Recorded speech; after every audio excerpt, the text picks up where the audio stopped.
new TEENO Cordless circular saw. I've been using it to cut boards down to put in our loft, and also use it to cut down wood for our fire, and also cutting the end of the Christmas tree before we put it in.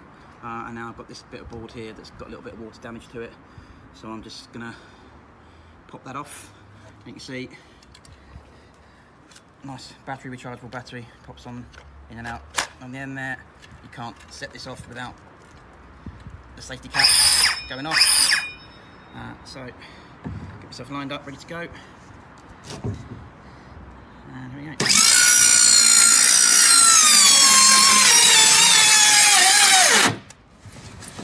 See, nice smooth cut through that.